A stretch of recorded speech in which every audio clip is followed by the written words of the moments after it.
مسلم league نون کے قائد و سابق وزیر اعظم نواز شریف سے جمعیت علماء اسلام کے سربراہ مولانا فضل الرحمان نے ملاقات کی ہے۔ نواز شریف اور مولانا فضل الرحمان کی ملاقات لاہور میں نون لیگ کے مرکزی سیکریٹریٹ میں ہوئی، جس میں شہباز شریف، مریم نواز، اسحاق ڈار، احسن اقبال، خواجہ سعد رفیق، مریم اورنگزیب اور دیگر رہنما شریک ہوئے۔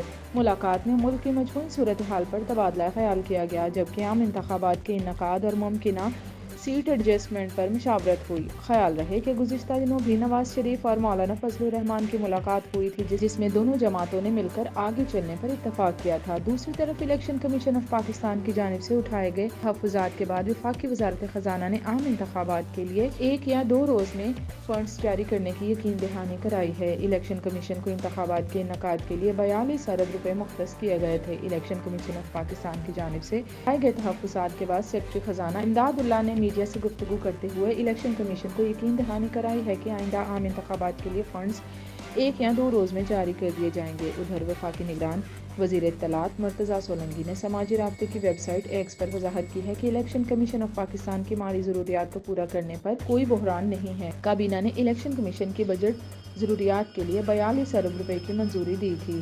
10 ارب روپے کی رقم پہلے ہی جاری کی جا چکی ہے۔ الیکشن کمیشن نے بجٹ میں 17 ارب 40 کروڑ روپے جاری کرنے کی درخواست کی